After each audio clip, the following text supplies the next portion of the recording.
Happy Super Tuesday, everybody. This is the Texas Grassroots Alliance live stream. Alexander Montalvo here with you alongside Frederick Nickens. Nick, how's it going today? All right. Thank you, Alexander. How you doing? It's going great here. It's election day. Election day is always a great day in democracy. Yeah, a lot to celebrate to be able to still have a functioning democracy. Am I right? Sir. We're trying to keep it intact. So today, for everyone out there, was, of course, the primary election. Texas is a part of Super Tuesday, where several other states are having their primary election. The way I like to use the analogy for folks when they're like, okay, which election is this? What's happening? This is like the playoff game before the Super Bowl. So everyone's figuring out who's going to make it to the Super Bowl to compete in the general election. There are going to be some races, though, that may go into a runoff, which will be on May 28th, because if there is a race that did not have 50% of the vote, more than 50% of the vote, then the top two vote getters will go into a runoff. They'll go into a second election. So that's like going into overtime in a playoff game to figure out who the winner is going to be. So each political party is identifying who they want to represent them in the November election. So you'll have Republican ballots people voted on or Democratic ballots. And because in Texas, we don't have to register as a political party, we can choose which party to vote for during primary elections. And so sometimes you'll see folks who generally vote Republican in a general election may vote in a Democratic primary for certain reasons, and vice versa. You may see someone who will normally vote Democratic in a general election will vote in a Republican primary. And so we're going to hear from different grassroots organizers today who are doing work throughout the state. This election show Thursday this week at noon, because we will probably have most of the results in by that time so that we can talk about the actual results, because not all of them will come in tonight before we're done tonight. But we're probably going to be on for the next couple of hours just to talk to folks and to talk about various aspects.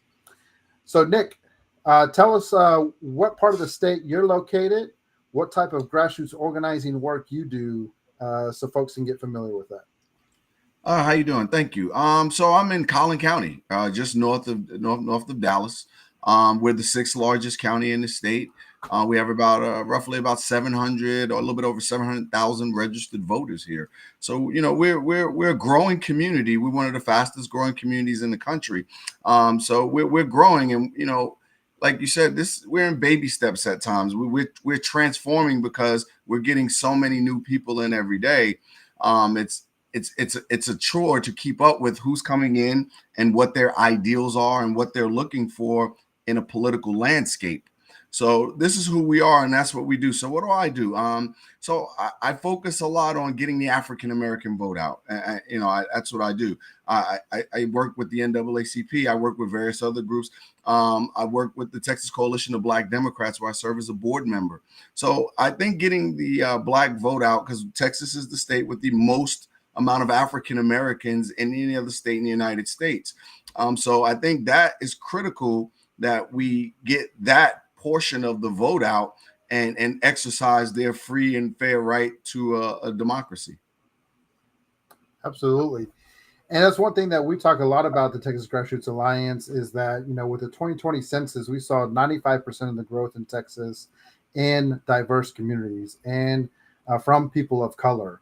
And so we know there's a couple of different reasons why that's happening. Some of it is just from the population growth from families. Some of it is from people migrating to the state from out of the country or from within the country into Texas. In Collin County, how have you seen the makeup kind of change over the years as it's grown and it's growing so fast? Yeah, great question. So we see a huge East Asian population coming into our community, which is great because we need a diversity of thought here, and that's a big deal when you have that. So we have people from California coming in, people from New York and Michigan and Chicago. A lot of people from Chicago are coming in, and they're coming for various reasons. They're coming for lower taxes. Some are actually even coming for our loose or lax gun laws, right? So, and that's on both sides of the aisle, Democrat and Republican. So, people are coming for a variety of reasons, and that's, and that's a good thing because now we have a diversity of thought, and then we just need to capture what their thoughts are now. I think we see them coming in, we see the moving trucks, but we need to understand why they're coming so we can better service them and create messages on our platforms that will attract them to our sides. I think that's important. I think sometimes, and you know this probably, Alexander, the national media takes charge of local politics, and that's dangerous because what matters at the national level doesn't always correspond to what we need on the ground here in our local elections. So I think that's what we have to grab the bull by the horns and take control of our local grassroots, as your name says, our local grassroots politics, and take it back and give it back to the people. Yeah, I think that's so important. And it's this constant process of us building community, right? Because as new folks come into our community, as younger folks become of age and really start participating in another aspect of community, it's this constant nurturing of relationships. And I think for us, the Texas Grassroots Alliance makes up of about over 400 different leaders throughout Texas, and we are continuing to connect with more and more leaders who are doing that grassroots work on the ground, the frontline work of building relationships. And it's probably over 500 plus organizations that represent, some of them small, some of them of a decent size, and some of them large. It's just various efforts that are needed for us to continue to build these relationships in our communities so that we can have a shared vision and a collective power that hopefully is aligned around helping everyone, because that's the values that the Texas Grassroots Alliance has. It's very much in having an equitable, inclusive, a safe, a just community and state, which there's a lot of work to be done in Texas in order for us to reach that. I agree. So let's take a look at Collin County and just kind of see what is happening in terms of the early reporting with the early vote turnout. And then we'll continue kind of just diving a little deeper into what we're seeing there. So if folks go to the Collin County elections website, they'll see this type of document that kind of breaks down some key information for what happened in terms of turnout. So registered voters in Collin County is over 700,000. So that is a decent size. Definitely state in terms of size of counties. But in terms of the early voting turnout, it looks like, just maybe 10% of people participated. And that's something that we definitely want to continue to see improvement around. Nick, what was your perspective on early voting turnout and some of the things you were noticing from folks? Well, thank you. So in our county, you can vote anywhere in the county during early voting and election day. So you don't have to vote in your precinct. So I think that's an advantage that a lot of people don't take advantage of. And I think that's a courtesy that's given to them, that you can be driving down the road and just see an open polling site and go in and vote. A lot of people I've been speaking to just casually, right? Some people, they don't even know there's an election at times. And it's amazing with all the signs on the road and this and that and the commercials. And they're like, oh, today's an election. And I think it's funny because in this county, the Republicans outvoted the Democrats 3-10, basically. So it was 3-1, 3-1. So it was kind of a one-sided deal if you see the numbers on your screen. But you have to take that and you have to go through it, and you have to go through it with a finite comb. I think, in my opinion, a lot of it had to do with the Republicans had ballot measures on theirs. Most of their races were competitive. So they, a lot of the Dem races were just non-competitive. They had only one person in the race. So a lot of people see that and go, well, he's going to or she's going to win automatically. So I'm just not going to show up to win. But the problem with that is you don't get the proper data for November, right? It's hard to plan when you don't know what your base looks like. And that goes back to us having so many new people coming in. I think we need to reorganize, especially on the Democratic side, look at reorganizing their base, because we really don't know who our base is anymore, because what used to be the base in one part of the county that part of the county can't grow. It's done. It's at its capacity. But the parts of the county where it's growing and has land and usage, we need to really do robust ground games in those places in order to understand what we have. Because I don't think the number on your screen is indicative of what for the Democratic side, what really is here. I don't think it's indicative. I think it's a lot of, we have to do a different approach to outreach at times. In this county, the Dems, we have problems with, fundraising at times. And the Republicans sometimes don't. They get a lot of outside money. So that money coming in helps them, it gives them an advantage. Think of it as a race. If you're starting a 100-meter dash and your opponent is 30 yards down the road or 30 meters down the road, it's kind of hard to catch up, unless you're Usain Bolt, and then you could probably do it. And that's part of the problem that we have. But it can be overcome. It's not over, right? We can do it. We just have to sit back down with people, knowledgeable people, and come up with a plan. And the plans can't be the same old ones. They have to be new plans, because we have a new breed of voter here, a new breed of people here. It's not what it used to be. I've lived in this county for almost 10 years now. And when I first moved here, it was a majority, on my block, I was the only person of color on my block. And now that's changing because we're getting new people in and we're getting diversity of thought. So we have to, when we get that diversity of thought, we have to change our thought. Absolutely. Absolutely. And this is fundamental to what we talk about in the Texas Grassroots Alliance, is that this is labor. This is work in order to build relationships and build community and to build the connective points to work on the front lines. And when we look at the members of the Texas Grassroots Alliance, 60% are not paid for this work, 15% are partially or temporarily paid, and 25% may have full-time pay, but even in that space, they may not have, benefits, or they may not have all the aspects of full-time pay someone may expect.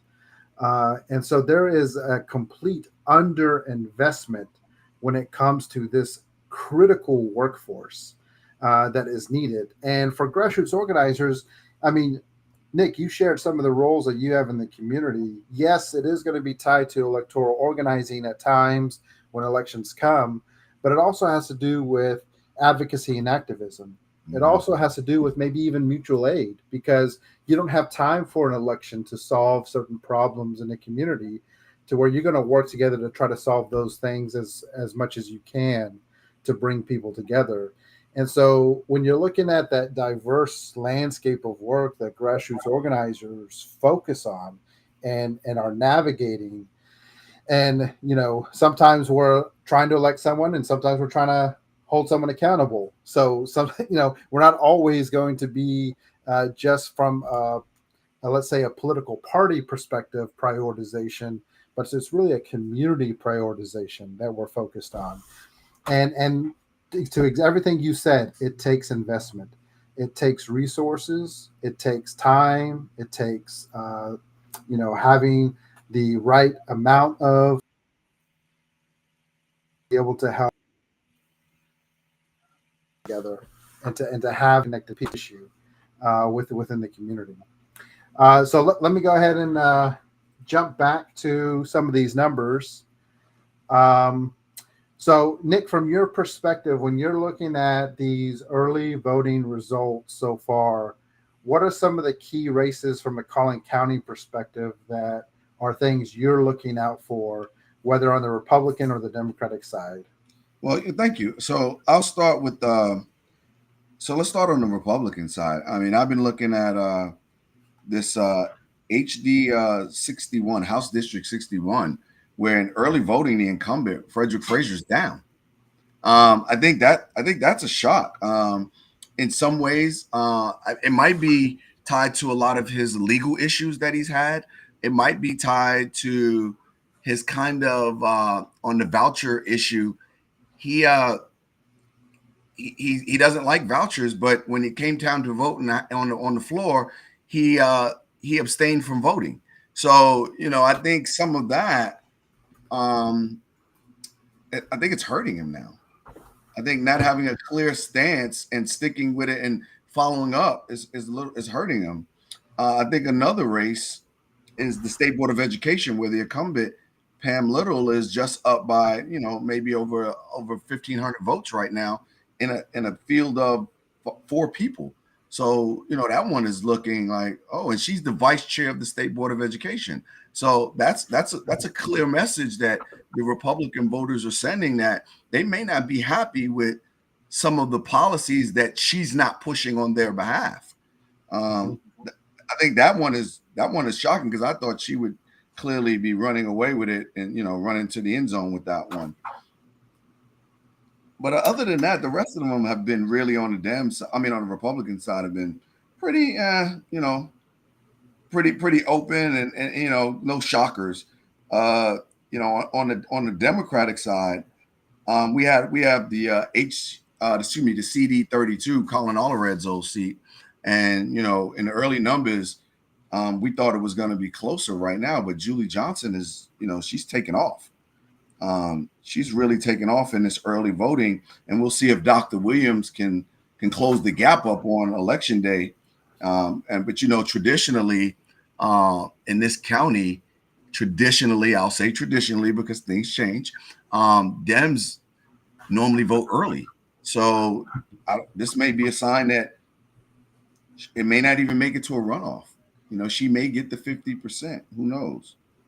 Yeah, and I think one thing that's clear when we're looking at this House district on the Democratic side is just the vote totals per candidate dropped dramatically versus what we were looking at on the Republican side in terms of what was happening. And that goes back to that 3-1 difference in terms of early voting that you mentioned, where Republicans were outvoting 3-1 Democrats in terms of the primary so far with early voting. Yeah, I think, and this is no shock here, with on the senator side, Colin Allred at 80%. I mean, this is his home turf, so I would have been shocked if he wasn't at 80% on his home turf. If you can't defend home, you're in for a long night. So I think that's no shock there for me. But I think it's coming along. I think another shock is the railroad commissioner in this county having Bill Birch down by, right now, it looks like 4,000 votes. And he spent a lot of ground. He did a lot of ground game up here. I mean, he came to this county at least 4 or 5 times and met with people and shook hands and met with all the local clubs. So that number 4,000 down from early voting is quite a shock. Yeah, that's I think that definitely is something that people are going to keep an eye on, because just a disclaimer for everyone, the Texas Grassroots Alliance itself does not make endorsements in any of these races, but there are organizations within our alliance that will. And we definitely saw a lot of organizations endorsing Bill Birch over the last couple of weeks versus Catherine Colbert. So I agree with you, Nick. This is definitely surprising to see. And it's not that this is like a Colin Allred situation. Like, this is Catherine's home turf, because Catherine's based out of Houston. So this will be interesting to see in other places throughout the state. Yeah, I think that's one that we're probably going to watch tonight and be like, oh, wow. In the morning, we may be like, oh, what happened? Or, oh, wow, it was the greatest comeback of all time. But, I mean, yeah, we have to look at that. And we have another tight race for Chief Justice of the Fifth Court of Appeals. between Judge Stacey Williams and Judge Denise Garcia. There was some pretty tough words in that race between the opponents, and a lot of people took sides in a lot of the different factions of the county, and so that one is gonna be interesting. Where whoever, I think in my mind, whoever wins that one is gonna literally have to. I would liken it to like Hillary Clinton and Bernie. Whoever wins is literally gonna have to come over to the other side and throw a barbecue and hug and kiss and try to make sure that they make it right. So in November, there's no hard feelings. So yeah, absolutely. That's what's always interesting about primary time is that people are going to have different candidates that they want to see representing the party. But the big challenge for both parties is, can they come together come the general election? And I think what is interesting is not only are we seeing this definitely on the Democratic side as they're trying to figure out how can they get a candidate to maybe either keep a certain seat on their side or to be able to win over a seat, but you're seeing a couple of key divisions within the Republican side. And going back to the point you made about the voucher, that seems to be a huge issue within the Republican Party around who is going to come out on top, a pro-voucher or anti-voucher candidates come the general election. And that'll be huge come our legislative session that starts January in 2025. Yeah, I think, especially on the Republican side, what we see is almost, it's a weird kind of Abbott kind of Paxton split in my mind when I'm reading things and I'm looking at data and I'm hearing the messages. Paxton's he got everybody that went against him in the impeachment trial. He got somebody to primary that person. And then, of course, Governor Abbott, anybody that went against him on the voucher, he got somebody to primary that person. So, like, I agree with you. They're going to have to figure it out at the end. How do they come back together? Who's the glue that's going to bring them back together? And I think that's going to be the big story over the summer. Watching who becomes that glue to bring it all back together for them in November. If there is anybody, I don't, maybe the division is too deep. But it's one to watch for this summer.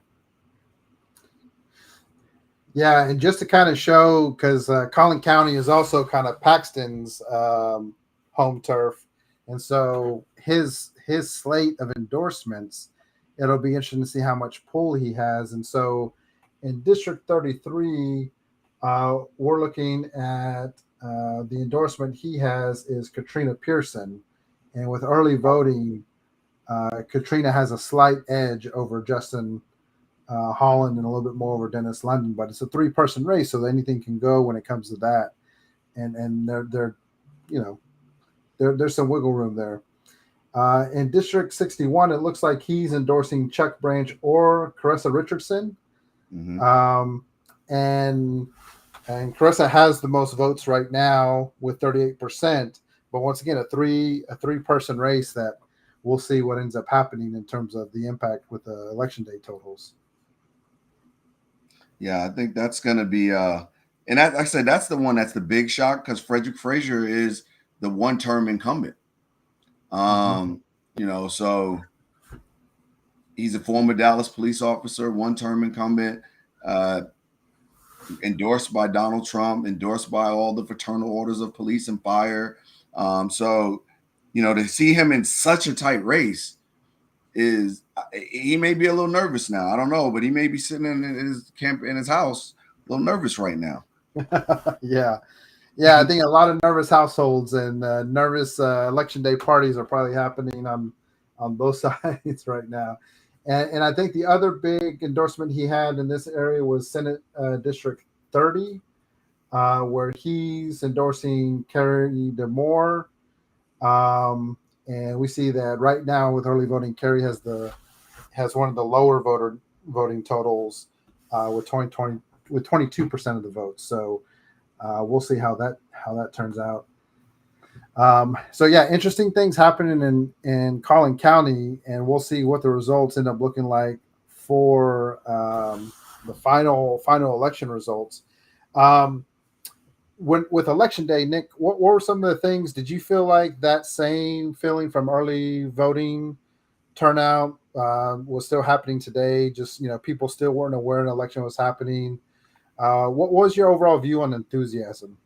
I got some reports in that, and I'll speak on the Dem side first, that there weren't a lot of Dems out there. A couple of places that some of the candidates were going, they were like, all they kept seeing was Republicans coming in, and I guess that goes, and I'm going to say I believe it goes back to Republicans having competitive races, and I think that is the huge thing. When you have competitive races, you put propositions on the ballot, and people, they may not know what those propositions are for, but a lot of people think that those maybe are going to turn into law, and they just show up and think that's what I'm going to do because, we have, and this is not a mean or bad thing. A lot of people, the casual voters, very uneducated in voting, so they know they go do it. They don't really understand what it's for, what they're doing. They just know when they go do it.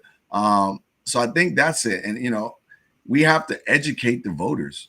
Literally, we have to educate your voters.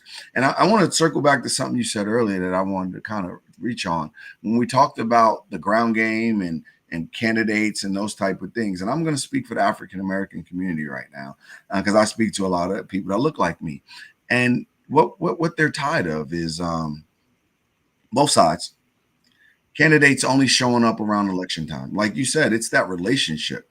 You got to come when there's no election. You got to come to the barbecue. You got to come to the fish fry. You got to come to church with me. And not when you just want something from me, but when we are making those relationships, when you're hearing what my issues and concerns are, that is the issue.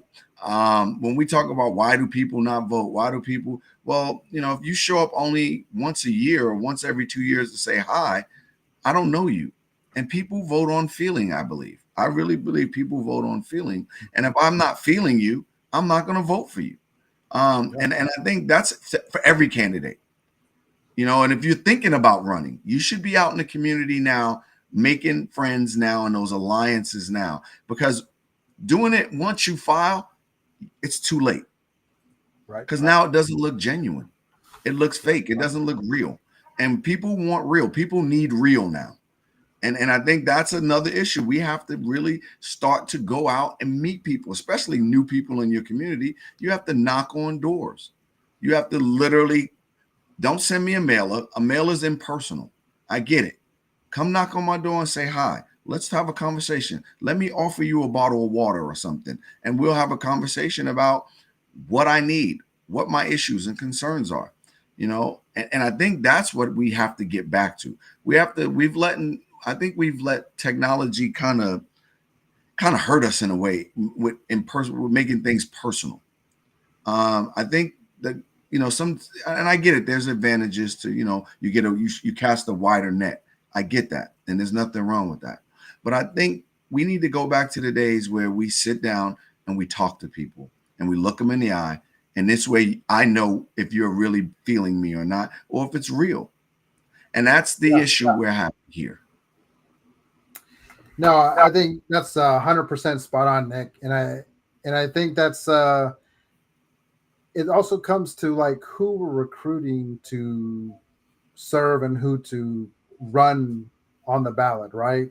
And we had this conversation in the Texas Grassroots Alliance live stream last week that we continue to see a lot of folks coming from an executive or managerial class of profession to run for office. And a lot of times then what they define as community is going to be their fellow executives and managerial folks. So then that leads to like chambers of commerce or the Rotary Club or certain different influential groups like that. And they start to define that as their community, but that's not the community where people are residing, where people are living, where people are going about, their day to day. And I think that's a huge disconnect with candidates, that they their work is around trying to get favor a very elite portion of our community versus the masses, versus the people who fundamentally are going to be impacted the most when it comes to these policies and the laws that will get passed at any level of government. um, who are vouchers going to benefit? It's not going to benefit the working class, right? It's going to negatively impact the poor working class, and this is where those conversations are not nearly being had enough amongst the community themselves. And so there's a fundamental change that needs to happen. And this is where I think grassroots organizers are trying to fill the gap, because we see our institutions, we see our, quote unquote leaders continue to fall short in this space. And so they're trying to help connect and bridge the gap between the community where people are living and the actual mechanisms of power. um, my personal perspective is that let's go ahead and recruit some candidates from that workforce, because I think they're going to have a much better perspective and their fingers on the pulse of what is going to drive and impact community.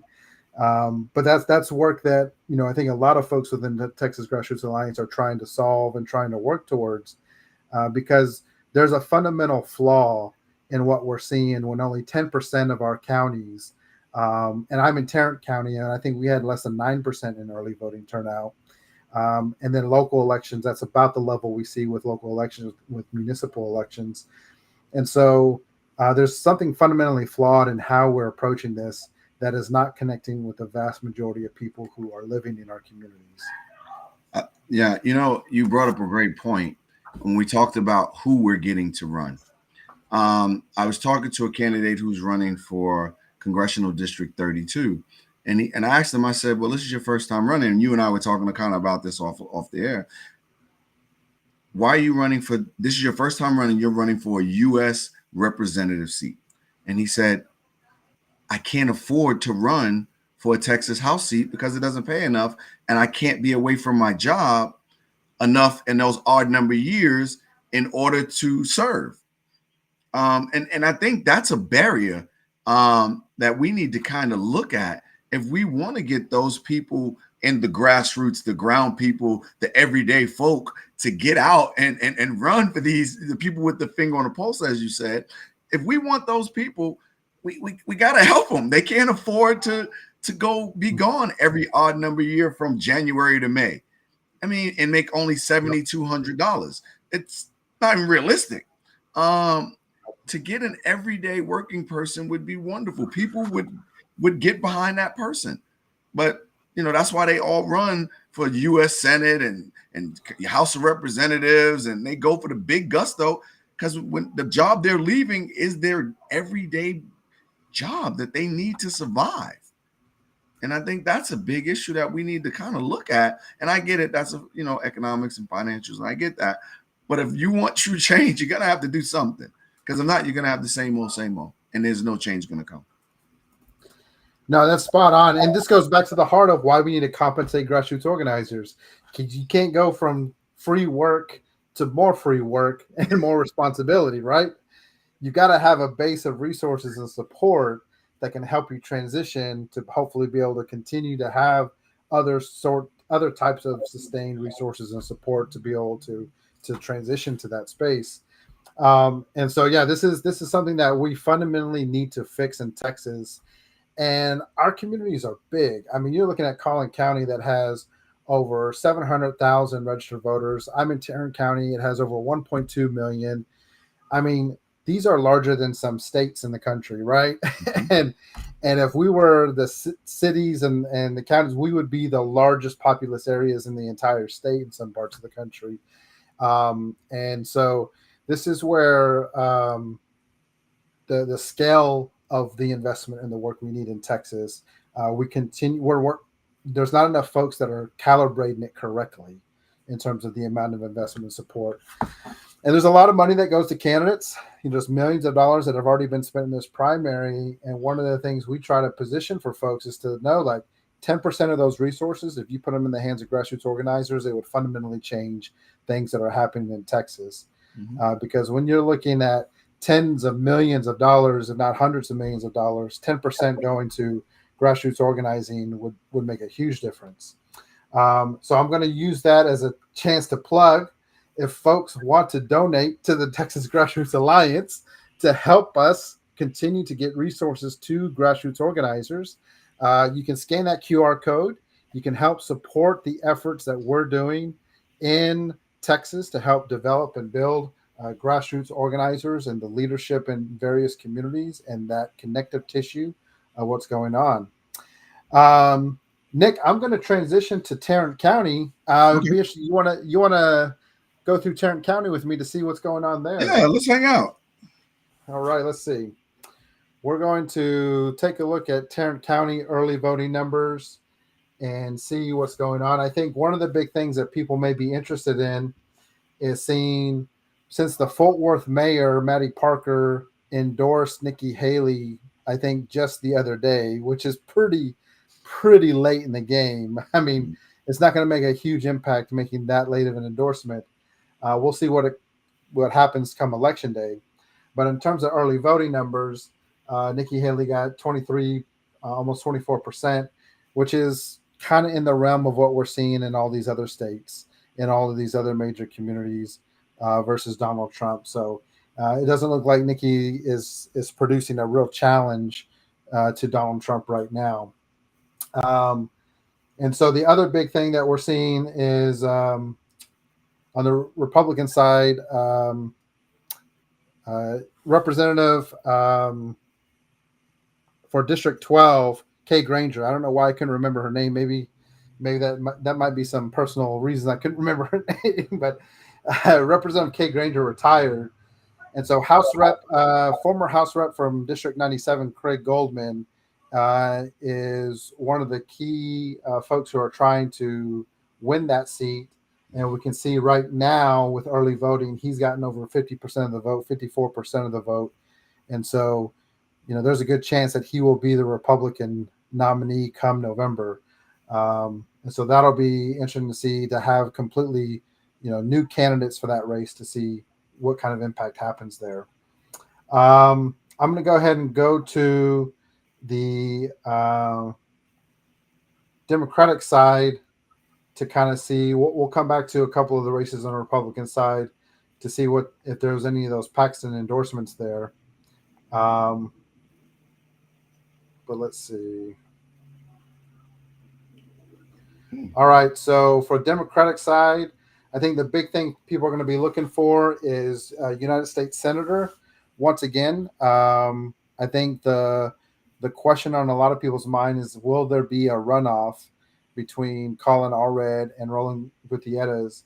And in Tarrant County for the early vote, Colin Allred got 80% of the vote, 83% of the vote. So I think, did he perform better in Tarrant County early voting than he did in Collin County? I think so. Yeah, by 3 points. I mean, by 3 points. Yeah, I'm interested. Let's take a look at these vote totals to see what it looked like. Yeah, he did much better in Tarrant than he did in Collin. Yeah, so 16,800 in Collin County, 25,000 in Tarrant County. So this is going to create quite a stack of a key lead for him. Now, of course, Roland is from the San Antonio area, from getting closer to South Texas. So we'll have to see what that offset looks like. But here in North Texas, clear majority support for Colin Allred between Tarrant and Collin County. I think another race that's interesting in Tarrant is U.S. Representative District 24, Sam Epler and Francine Lee. I think that one's shocking right now. Yeah, absolutely. This is going to be the candidate who's going to be on the ballot against Beth Van Dyne. So we'll see. There won't be a chance for a runoff here because there are the only two candidates. So whoever takes the majority will win here. And so that's definitely an interesting early voting result. We'll see what election day turns out to be. Yeah, that's going to be that's an interesting one, because I know a lot of people were on the Democratic side were hoping for a woman to face Beth Van Dyne. Yeah, looking at that railroad commissioner, we see Catherine Colbert getting 22,000 votes versus 7,000 for Bill Birch. So that is a huge lead, 75% of the vote. And I don't think a lot of folks saw this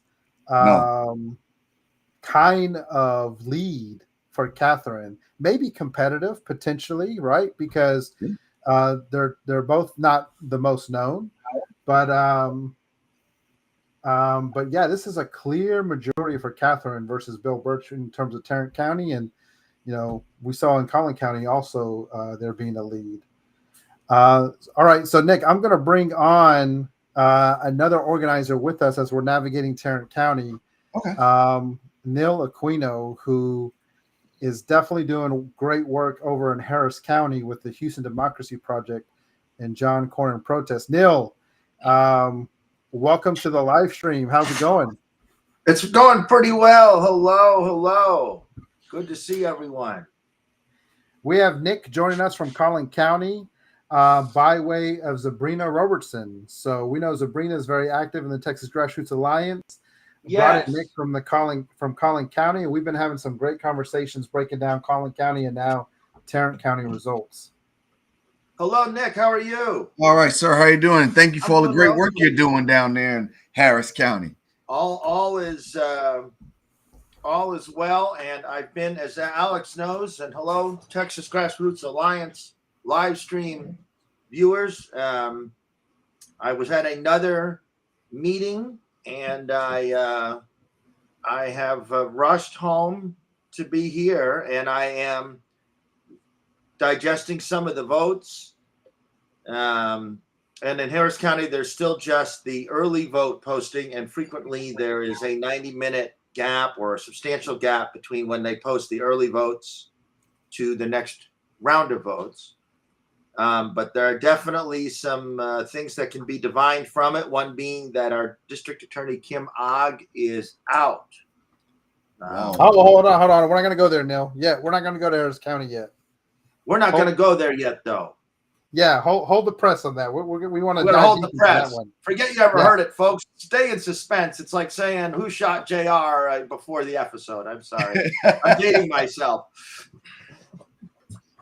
Yeah, Neil's coming with the good stuff. He's ready to share some information, but okay, no, I apologize. I barged in. Thank you. Yeah. Hey, we're used to Harris County barging in, right? That's right. That's right. There's a little Texas rivalry love between counties, huh? That's right. All right, so another key race here in Tarrant County that I know a lot of folks are taking a look at is House District 97. So you have the reason this is important because Craig Goldman has been the Republican representative for this district for years, but once again, he's now moved to the congressional 12 district race. So there's going to be a different Republican candidate. So for Democrats, it's going to be interesting to see if they can flip this seat based on who is the one who wins. So right now we have Diane Simmons with 40.96% of the vote and Carlos Walker with 37% of the vote. Only 132 votes separate them. So something that election day can definitely change, but each of them are going to have significant increases in order to be able to not have to go into a runoff. So we'll see what happens there in terms of that race. One other key race that's going to be local. There's going to be two key races. One is going to be sheriff, Patrick Moses and India Murray. Folks are wanting to see who's going to take on Sheriff Wayborn, who has been challenged a lot by local community members because of the severe number of deaths in Tarrant County jails, and just his,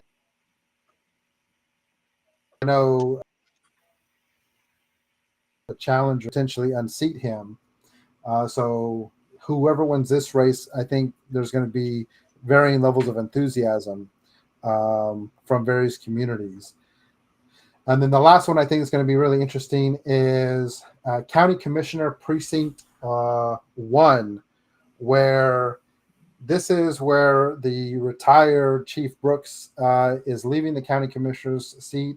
This is one of 2 seats that Democrats have in the county commissioner's court. Roderick Miles has served in Brooks's office for years, and so he decided to run. Mia Hall has been an elected school board trustee for Crowley ISD. Kathleen Hicks used to be in city council, but one thing that you'll notice with Kathleen Hicks's campaign contributors is that there's a lot of Republican money behind Kathleen Hicks. And right now, Kathleen has the lead in the County Commissioner Precinct 1 vote with 36.92. It looks like this is likely going to be a runoff because these are 3 strong candidates that are pulling in quite a number of votes. And we'll see what election day ends up balancing out for this. But keep your eyes on County Commissioner Precinct 1 because I think this eventual runoff is going to be big for what's going to happen here.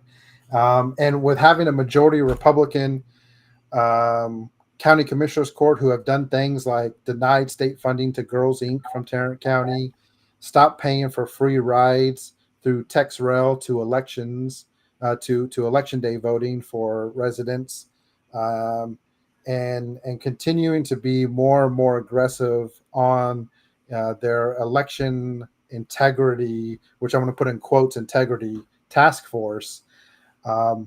Whoever replaces Commissioner Brooks, I think a lot of people are hoping are going to be somebody who's going to be able to stand up to County Judge Tim O'Hare and some of the extremism that people are starting to see from the Commissioner's Court. So we will see what happens there. So any thoughts, Nick and Neil, hearing some insights from Tarrant County based on some of these races? I will say that the railroad commissioner one, like you said, I think that's one that we're gonna look at afterwards. That one's gonna be interesting. That she's jumped on such a big lead in early voting, and being that she's both, they're both from, not around here, they're from down south, and she's pulling so well in Collin and Tarrant County. I think that's going to be the shocker of the night, actually. Mm-hmm. Yeah. We'll continue to take a tour around Texas to see how that result's showing up, but that one is definitely interesting. Well, I think it is time for us to transition to another county, which is going to be Harris County. You may have gotten a little preview if you've been on the live stream from Neil of some potential spoiler information. Yeah, I blew everyone tuned out. No, that's okay. Hey, it's like a trailer that, you get some information. You're like, hold on, did I hear what I just heard? You got to come see the movie to find out, right? That's right. That's right. All right, we're gonna bring in 2 other Houston organizers live on the scene. We have Daniel Cohen and Rebecca Scholka. Daniel, Rebecca. How's it going? There's some smiling faces. You better talk to Daniel because I can barely hear. It's super. It's like loud, and the stream is quiet over here, but it's awesome over here. That's David Galvin. We got all kinds of awesome people and activists here. I'm gonna give you a quick. Let's see if you can see behind me. There's a stage that's set up for Sean Thierry's going to address the audience soon. He's been up about 4-1 in the polls. All 3 out of 4 indivisible Houston candidates this evening have already won outright. There's one that's going to probably be in a runoff. So right now we're looking at a clean sweep, grand slam, whatever metaphor you want to come up with. But we're having a great election night over here, guys. How are y'all? We're doing good. We just went through Collin County. We just went through Tarrant County. And we want to hear from you guys in Harris County. Tell us more about this DA race. What is the impact? What are people saying? What was it like preparing for the primary election and early voting? Give us the details. So the short version of it is that this is the greatest grassroots uprising, electorally speaking, that I think I've ever seen in Harris County. That we had a 2-term incumbent who abused people left and right, who everyone had 3 and 4 and 5 and 10 different reasons to vote against, and we needed to make sure and go and tell people to do it. It's been 6 months of grinding to make sure that there was that we would get the outcome that we saw tonight. And we got it right out of the gate. We knew, because it was 3-1 in the early votes. It's up 79-21 right now. We'll see how election day turns out.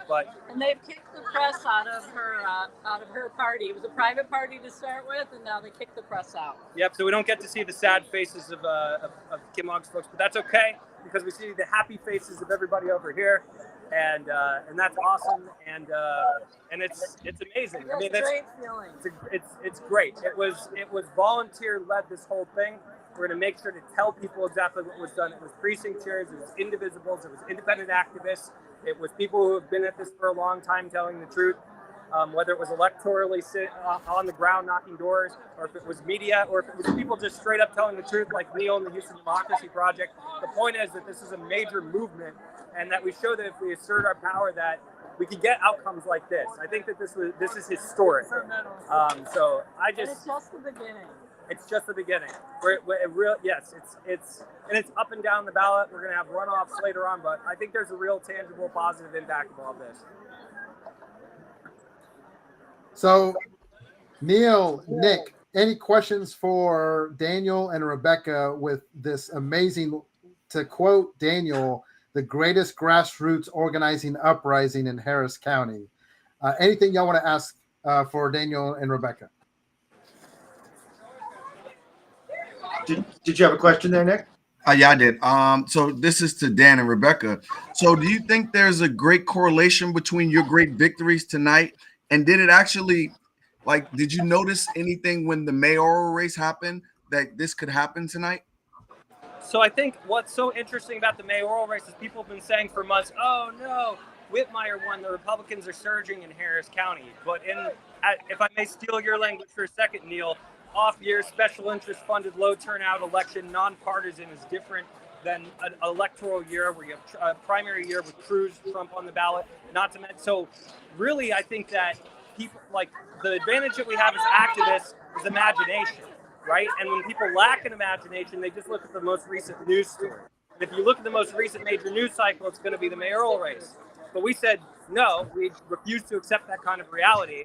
And we had good reasons to think otherwise. You can see some of our stickers. Can you see some here. of our stickers? There you go. Make Greg Abbott sad. Vote. But yeah, that's Rebecca. You have anything you wanted to add? No, I think Daniel. This is a strong suit for you. What about you, David? You want to say anything? I'll just chime in and saying labor in particular worked their butts off. We worked our butts off for Sean in particular, and we are just ecstatic with the results so far. I totally agree. The major groups, I think labor really did their duty. We get all the major groups on the same page, along with the precinct chairs and the activists. It's a powerful movement. So we need to keep reminding people of that so that we can keep our voter turnout up at the level of volume we need to see this state flip sometime soon. So, Daniel, Rebecca, what's the pitch for Texans to understand the importance of investing in grassroots organizers this election cycle? What do you want to tell everyone to make sure they're aware? Well, look what happened, right? I mean, at the end of the day, this was grassroots led. This was a grassroots uprising more than anything else. There was not a major group that came in and started the whole thing.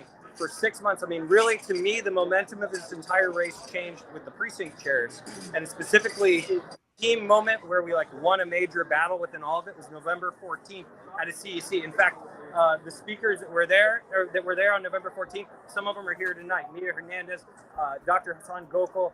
I mean, they're here to celebrate that. So if you've ever played something competitively with a team, you can feel momentum change.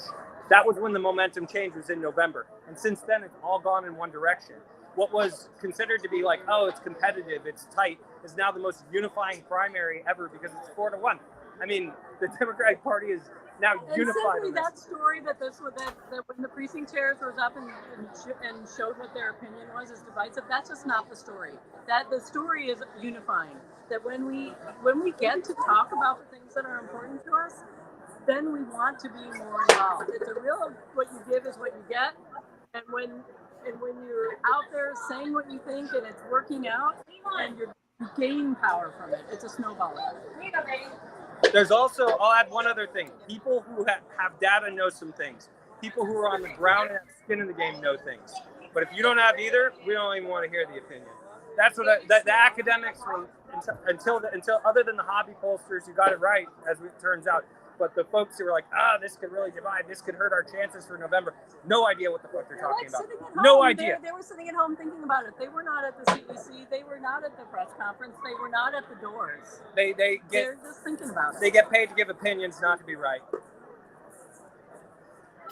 Well, this is amazing work, y'all. I know y'all have a lot of celebrating to do.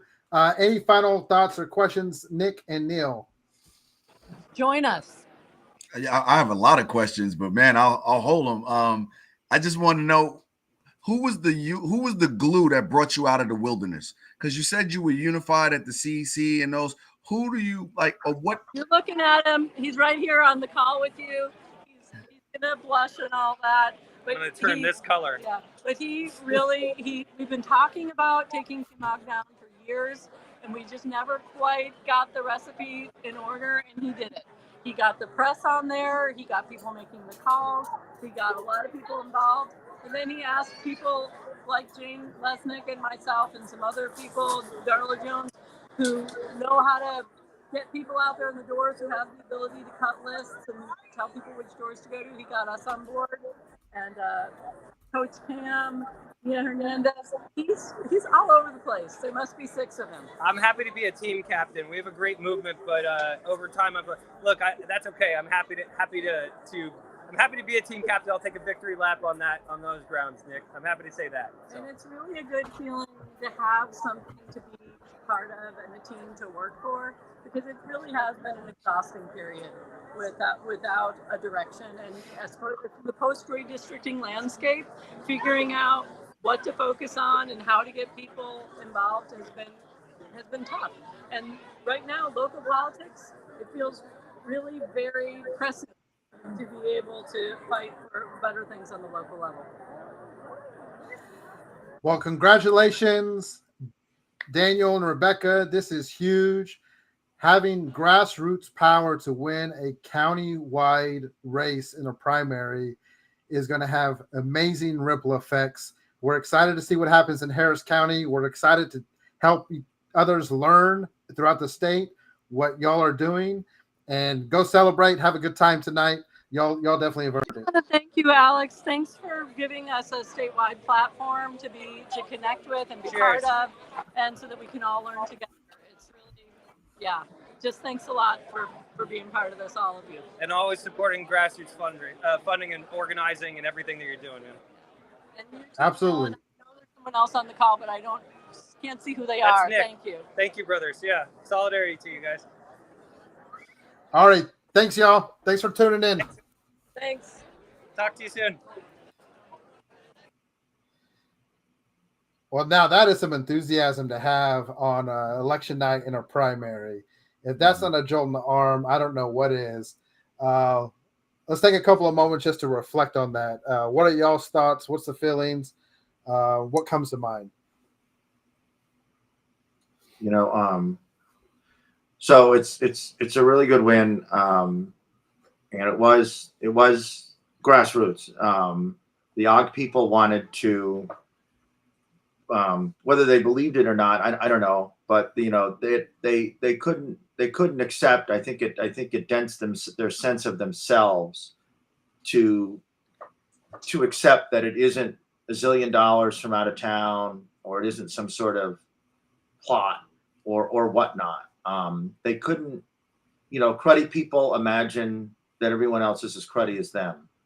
And the OG people just couldn't, and not everyone you defeat is cruddy, but it was mean-spirited, crew that had given people so much hope, the OG people had in 2016. It was a big win. You felt it was going to be a progressive thing, and it's really ended up being like a Republican thing. And I don't really believe in karma, but it is nice to see people receive just consequences for their actions. It is, and so I don't mean to make it a personal thing, but this is someone whom had substantially and wasted a lot of progressive effort, the effort it took her in 2016, and then the process by which she was. So there was a formal admonishment, and that was some of the things that Daniel was referencing. And Daniel had been an architect of that. The Harris County precinct chairs formally admonished Kim Ogg for her conduct, and rather really than defending herself, she kept saying that rather than defending herself, what she did, but she kept saying that everyone was being disruptive. This was disunity. You are Trump-like. We are fighting. And in one meeting, a really disappointing meeting of the Rules Committee on Zoom, State Senator Carol Alvarado, who I'm glad to see she is weakened and defeated by Kim Ogg's defeat. And I'm glad to see that as well. Senator Alvarado came on and talked about that these precinct executives, rank and file volunteer people, they denigrated the work of rank and file volunteer people and said they were disruptive. And it was just appalling to me that elected officials would come into volunteer rank and file spaces and say that you are disruptive, you are Trump-like. And so I'm very glad when the numbers were like 78-21 right off the bat, and you knew that the gig was up for Ogg, and it's well deserved.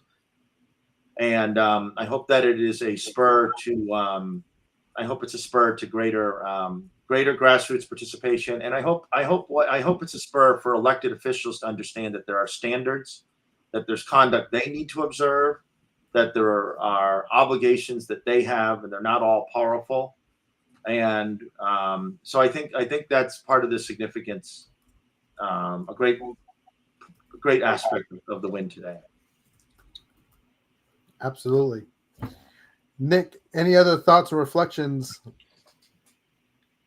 Yeah, I think the word is historic.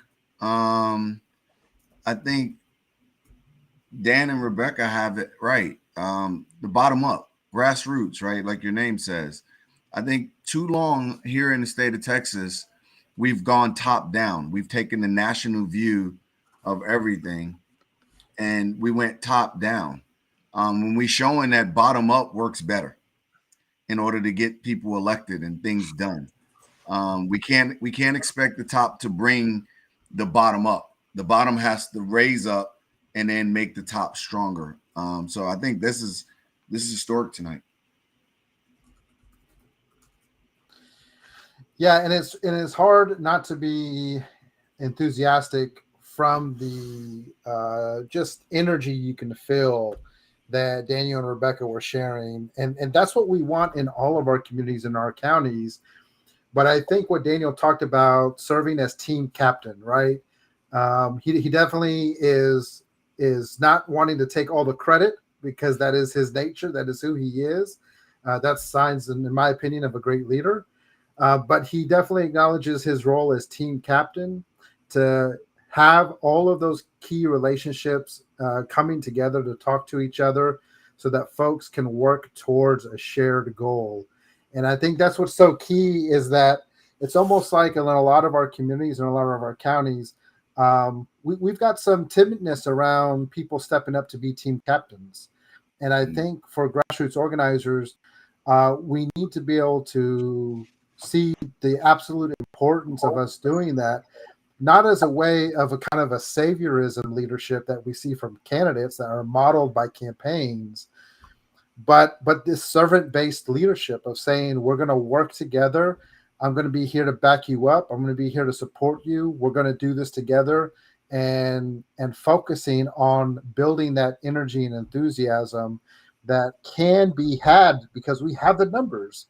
to create grassroots organizing efforts that are effective. And so I think it's just exciting to see that. And there's some other and I know we have another guest we want to bring on. It's important to understand these people are not. We're afraid of electeds as grassroots organizers, even though they don't do anything for us. And sometimes you even get to the point where you almost feel people even mention their names. You'll get long-term state legislators who are never opposed, and you're even afraid. You feel there's even like, hey, why doesn't Representative so and so do a little bit more? And you get these cultures where you feel the nervousness around it. And as I go over some of the Harris County results, first, a lot of these unopposed state legislators are winning with just the smallest number of votes. It's just the smallest possible number of votes. And these folks are, and then there are others, longstanding judges, and there's backstories behind some of it. There were 2 or 3 races where a black woman was competing against an incumbent white man, and there were some bad feelings in some of those races, and there were other races where judges who probably needed to be defeated got really good opponents. That's a real case for Allison Mathis defeating Ramona Franklin. But these judges and people, they're around forever, and people think that they're all powerful, and they're not. Nobody knows who they are. They don't have large followings. These state representatives are frequently elected in 10-15% turnout, and I think it's important.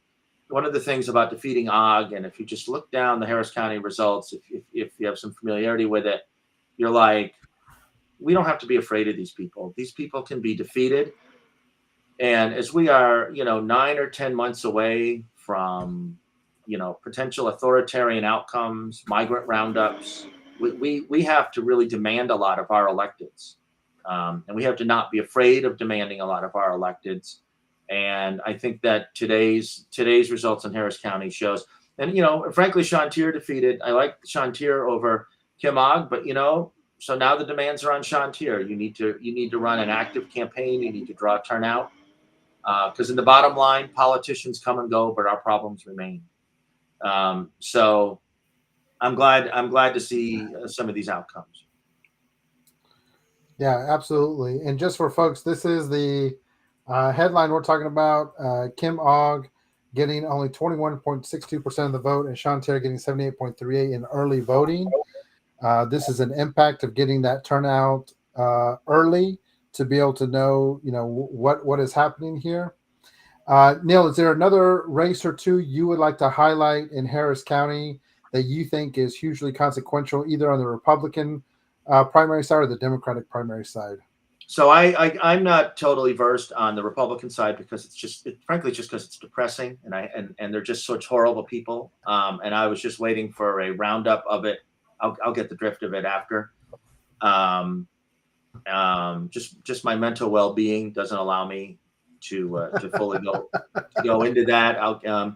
A race that's attracted a lot of attention. Sheila Jackson Lee in the early vote was at 62, and Amanda Edwards was at 35. I've been hearing today some speculation that maybe Amanda was going to pull it off.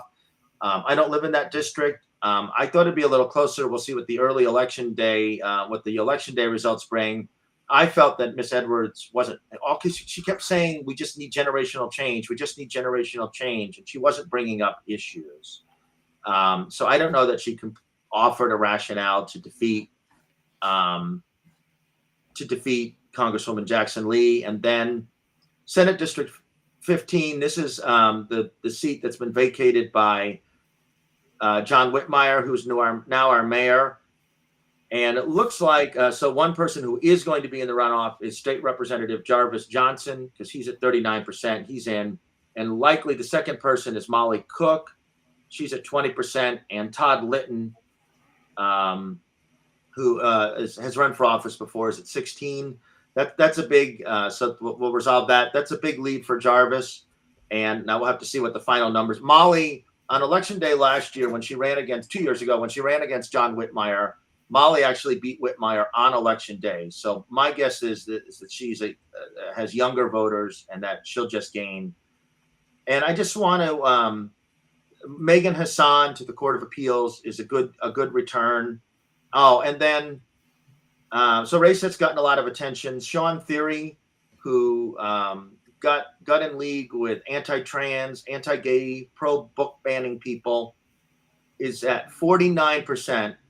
Lauren Ashley Simmons, endorsed by Labor and the LGBT caucus and by people who don't think we should be mean and hate other people, is at 45%. And a third candidate is at just over 5%. So hopefully Representative Theory can be brought into a runoff. That's a race that's attracted some attention. I'll just say that there are some progressive judge victories, and I think we'll have a slightly more progressive bench in Harris County. I think overall, so far it looks like a decent night.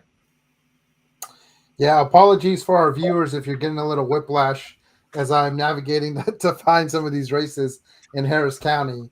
But this last one with Representative Theory, the incumbent, and Lauren Simmons, I think you're spot on, Neil. This is a close race right now, and this is something that people are keeping a huge eye on to see if any of that momentum from the Chantier victory translates to Representative Theory losing, because Theory is very similarly seen by a lot of the folks in the Democratic space as someone who is betraying the values of the Democratic Party. And it's important, like I said about Og, and it's important, it's important that actions and words have consequence. The third candidate, Ashton Woods, is the head of our local Black Lives Matter chapter, and Sean, I'm just going to I'm hoping that Sean's voter base was a little older,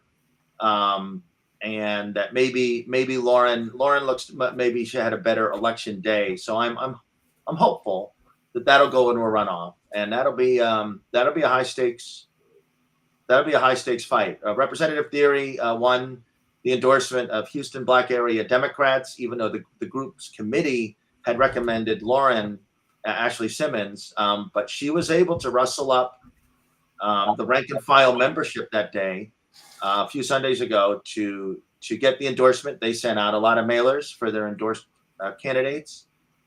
So she has a base. Representative Theory has a base of support, and that's going to be a tight race.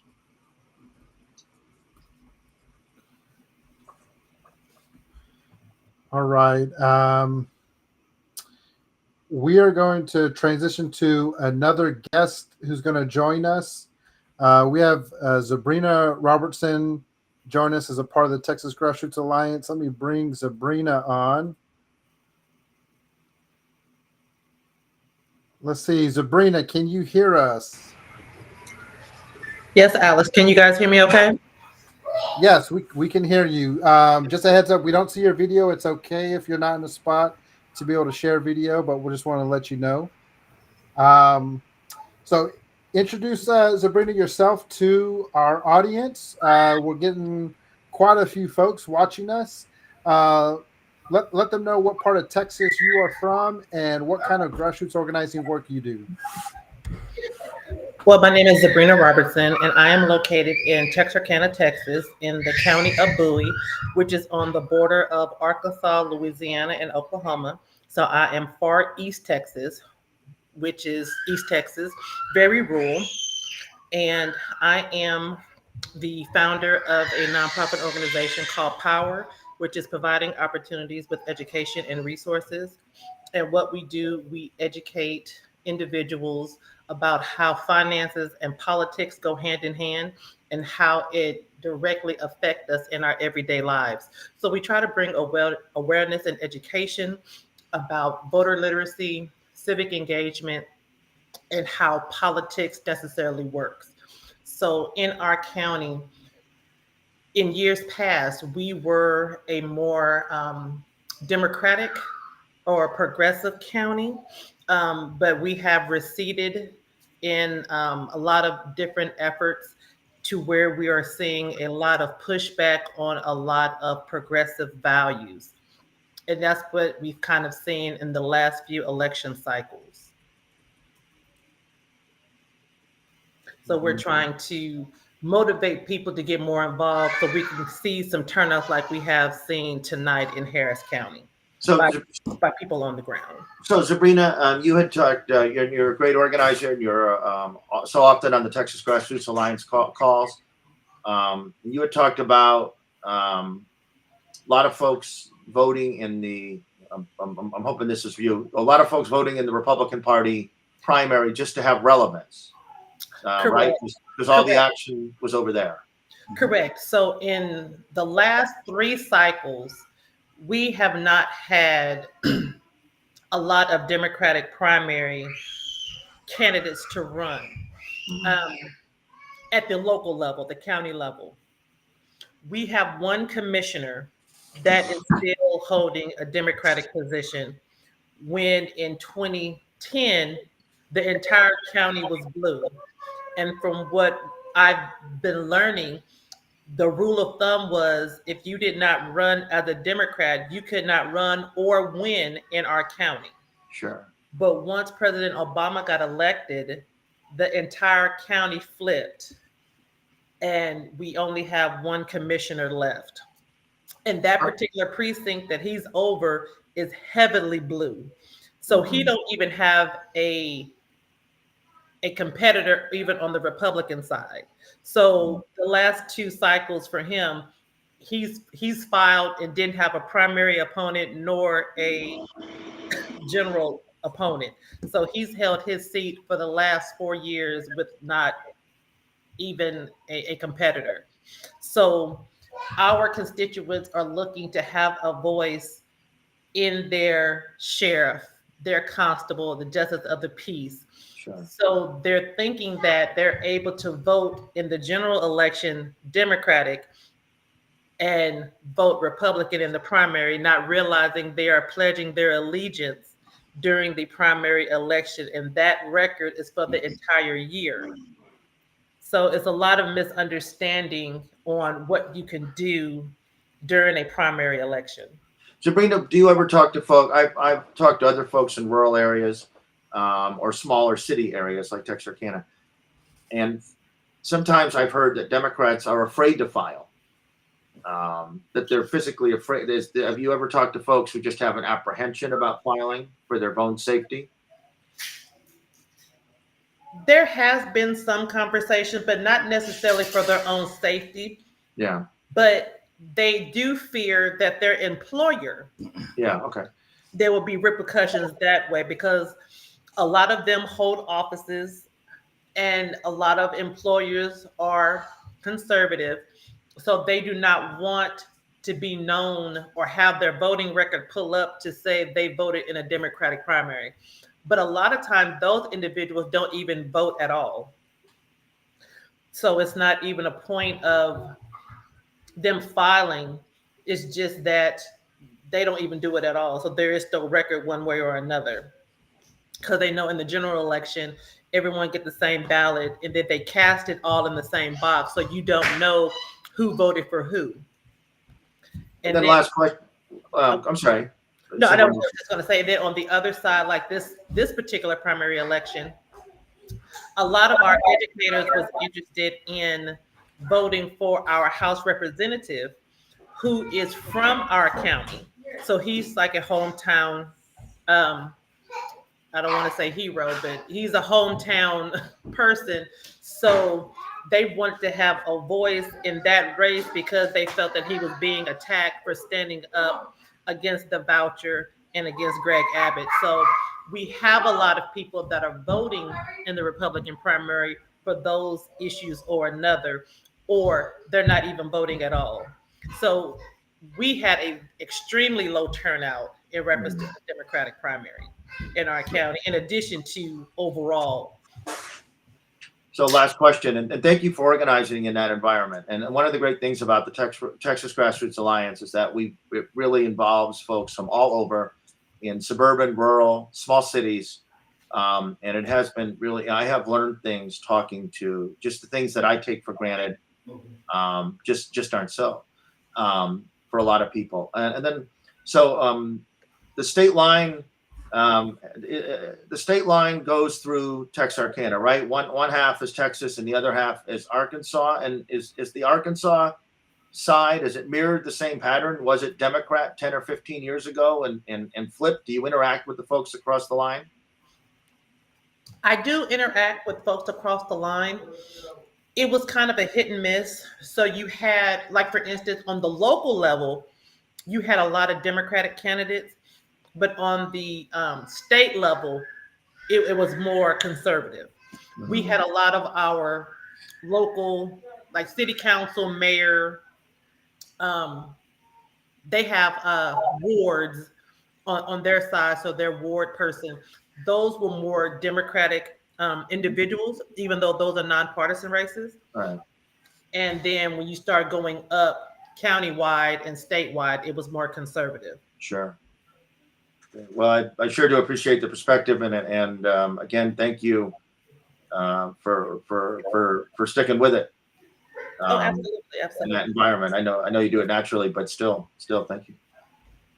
You know, it's a lot easier when you're doing the work all year round. So it's not just during election time. So when I'm out and about, I kind of inform people of kind of what's going on. So I'm looking to expand to bring more people in to let them know it takes a village, and it takes us to have these conversations. Just for conversation's sake, I was at a property tax lien at our county courthouse, and there was a gentleman there, and of course you see I'm African American, and he was, you know, Caucasian, and we struck up a conversation, and he automatically assumed I was a Democrat, which I am.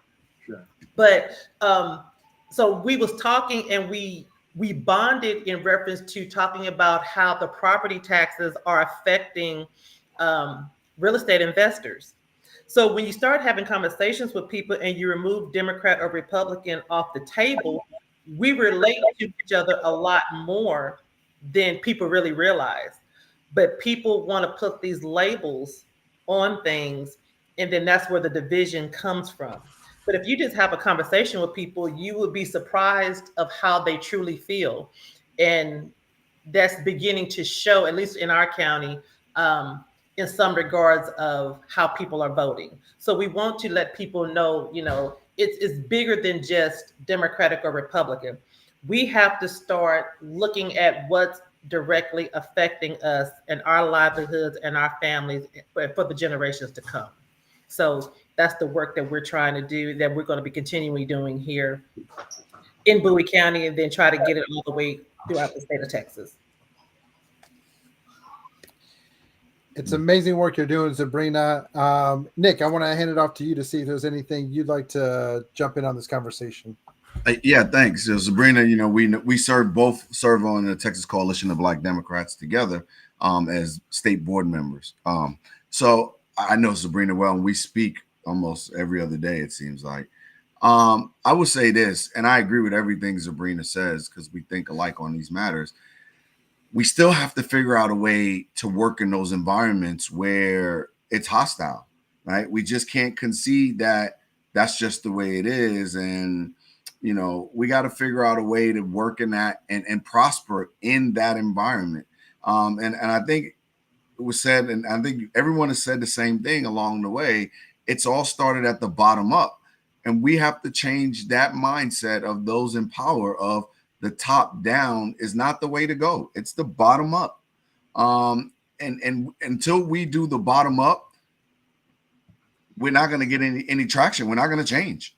And I think what Sabrina said, it's the bottom up. Like she had those little conversations with that gentleman at the tax office, right? That's a bottom up conversation. That is something that can unite us and not divide us. Because the uniting thing was the taxes, right?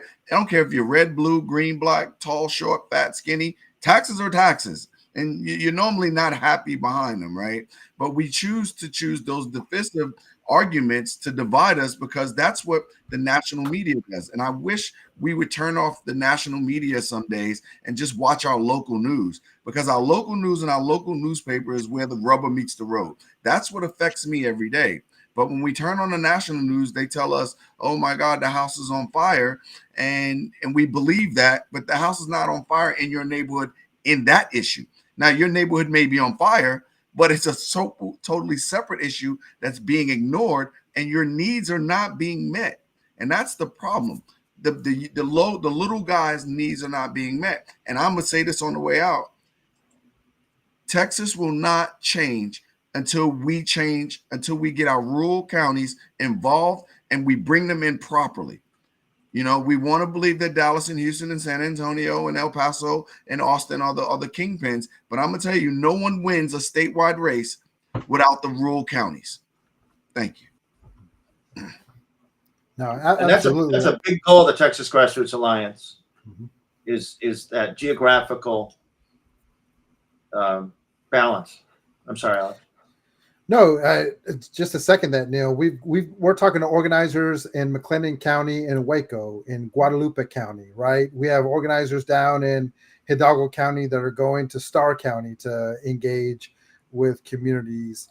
And it's these suburban and rural counties that are being missed, because so much of our concentrated investments are in Dallas, Harris, Travis, and Bexar County. And it's understandable because that's the population density, right? But when we want to get enthusiasm for statewide wins, when we want to be able to have more of an impact around the legislature or things like that, we've got to see where people are moving to, and we've got to see where people currently are. And that means we've got to build a much more robust infrastructure.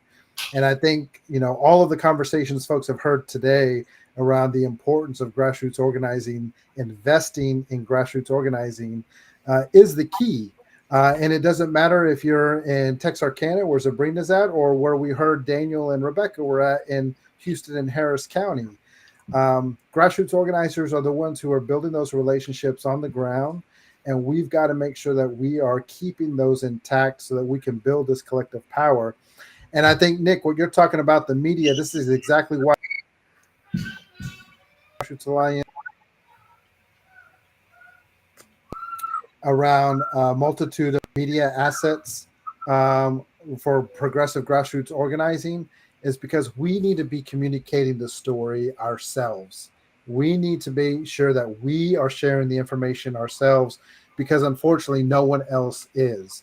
And I don't know how many media stations reach out to you, Sabrina, over in Texarkana, but I'm thankful that we got you on the Texas Grassroots Alliance live stream, because I think this is a part of the story that is not told or highlighted nearly enough. Absolutely. This cycle, I haven't been contacted as much. The Republicans had a lot of stuff going on their side, and it's interesting to see them kind of eating their own, so to speak, right? And so this is an opportunity to kind of let our people know, it's like, hey, the messaging and what they're trying to project is not what it seems.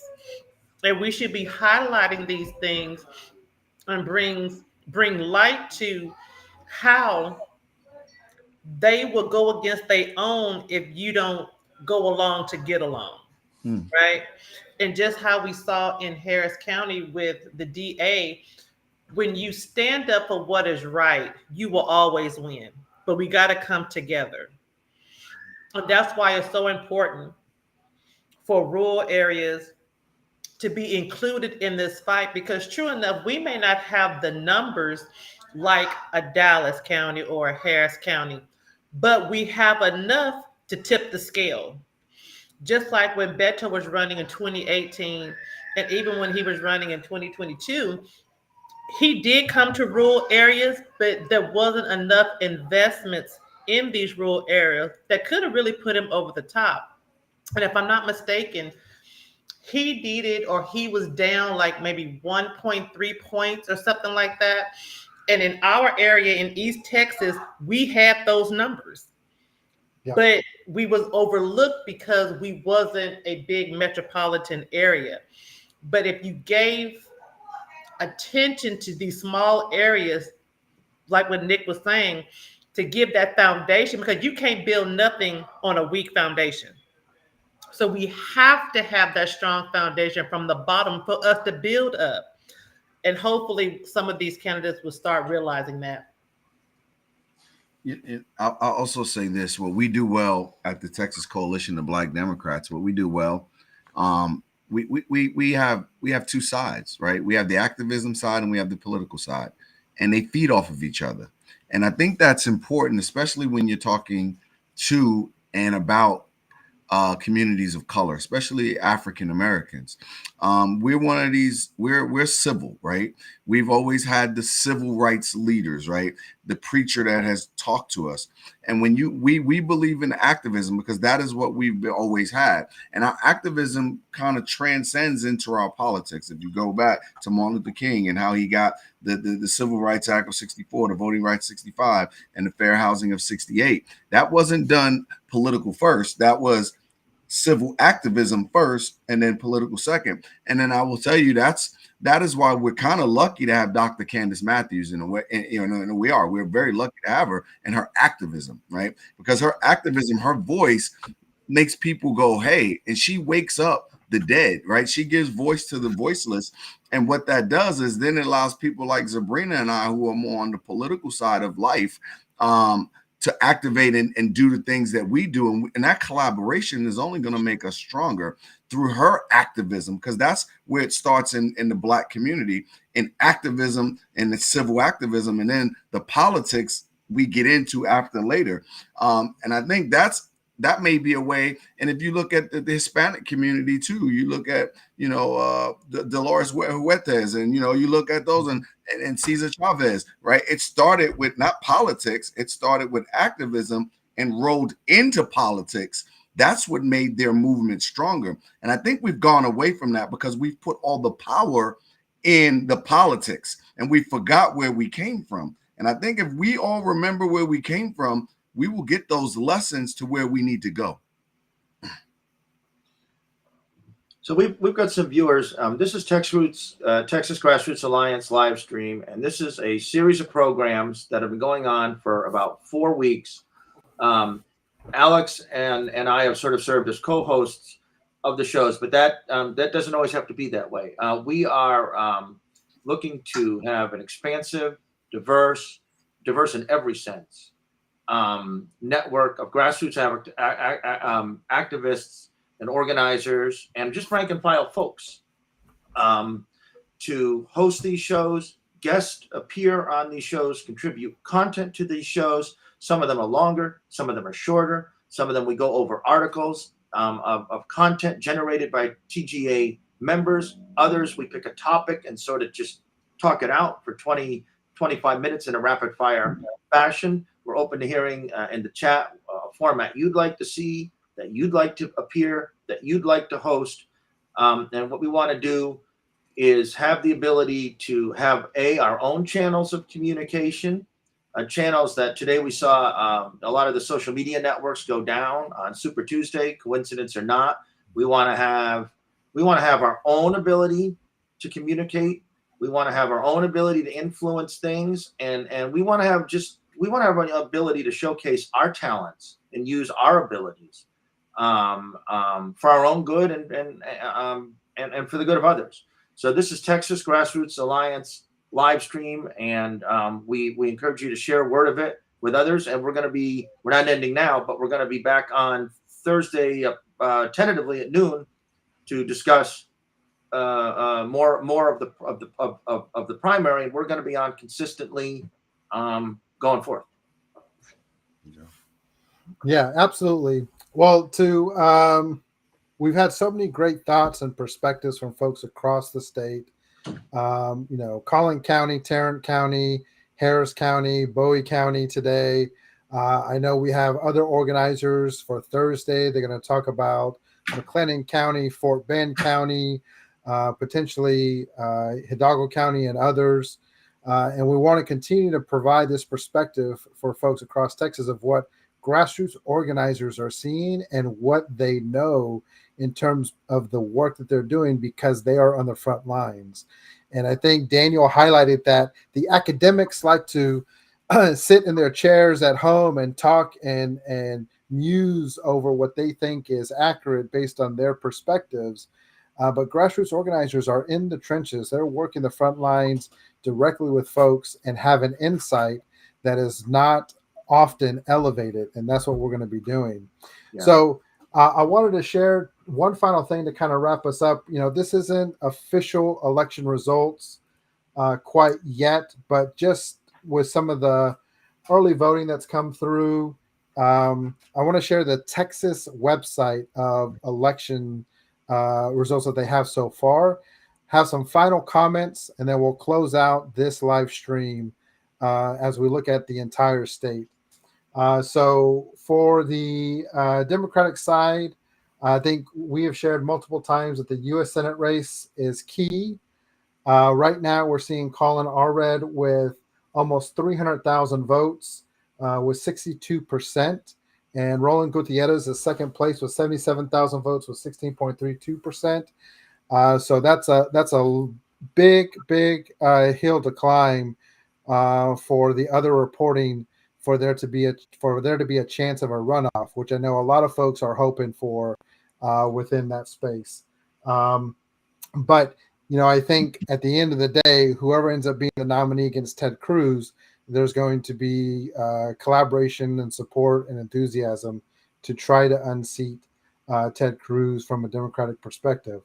I think another key statewide race that we want to look at is going to be railroad commissioner. Let's scroll down quite a bit to get to that point. Let's see. Oh, let's see. I think maybe I passed it already.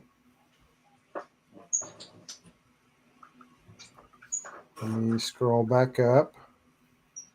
Bear with me, folks. Apologize for the whiplash if anybody is having that. Oh, I'm on the wrong tab, so that's probably why that's happening. So this is a trend that Nick and I were seeing from some of the major counties that we were looking at. But Catherine Colbert is 65% of the vote with 294,000 votes, almost equal to Colin Allred's number of votes.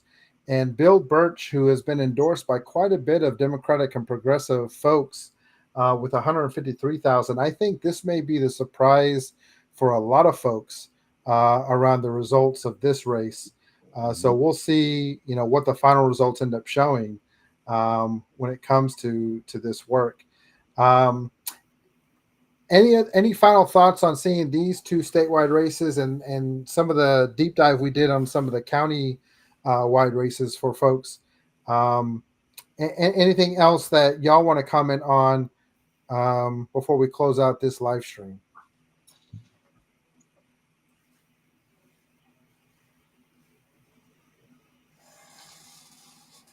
I'll go if everybody's looking. I think as the time, because we're a big state and polls are closing because we're going further west.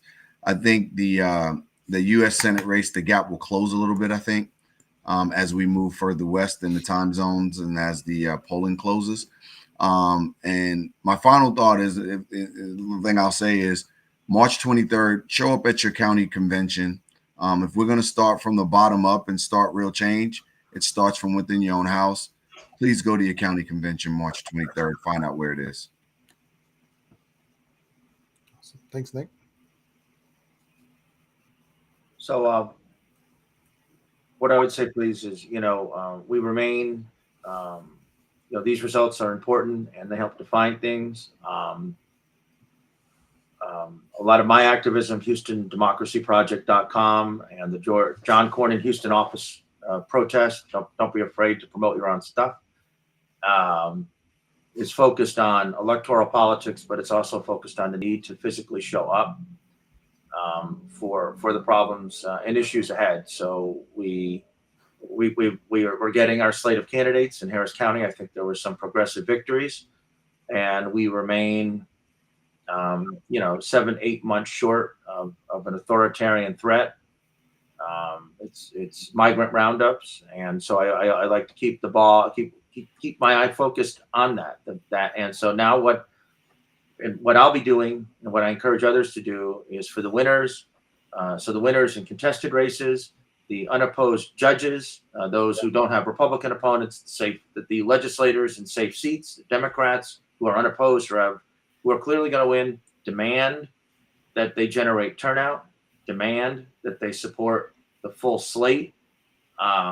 If you lurk on Facebook and you're like, they're at this party, this gala, say, I didn't see you out knocking doors this past weekend. We're 8 months away from Donald Trump being president. We can defeat Ted Cruz, an authoritarian. So the focus today is on the elected officials and the races, but do not relent on demanding more of the people we represent. Your physical safety is at risk.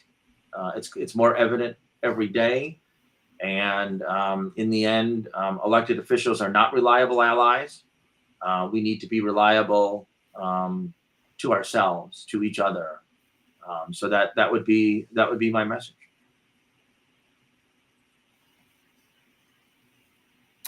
All right. Any final thoughts, Sabrina, you'd like to share?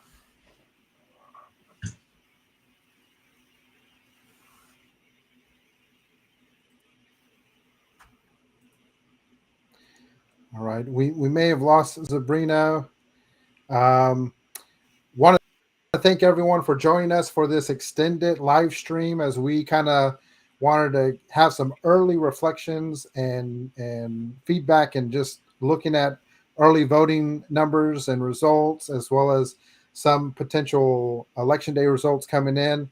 I think it's key that with some early voting results, like we saw in Harris County, there's already clear victories that are able to be established, and there looks like there is potential for runoffs in quite a few races. So we're not quite done with this round of choosing for November. So May 28th will be the runoff election. So make sure you're keeping an eye on that for any of the races that will be on your ballot, especially if it's a statewide race that will be on your ballot, because that'll be on everyone's. And we'll continue to make sure that folks are connected, building these relationships, creating pathways for communication and collaboration. I want to give a huge shout out to Nick for joining us from Collin County. Thank you, Nick. This is not going to be the last time, Nick. I'm looking forward to many more conversations. Yeah. And us continuing to connect with Collin County organizing that is happening, which is so essential, the largest growing county in the state. Yeah. Or the fastest growing county in the state. Neil, as always, it's great to have you, as you were kind of doing double duty today and doing some community organizing on the ground. Oh man, I was at the police union building. I was in the police union building. So it was an experience. There's an aura there. And knowing the organizing you're doing, I'm glad you got to make it out. And to make it to the live I said stream. word. I said, if you don't see me again, and it's great to meet you, Nick, and I hope that you'll be back as a guest and a host, and to bring here the guests that you'd like to see, talk to, interview, and expand on. Yeah. And Sabrina, as always, it was great to have you on to hear from your perspective and all the amazing work you continue to do, not only in Texarkana and Bowie County, but all throughout the state.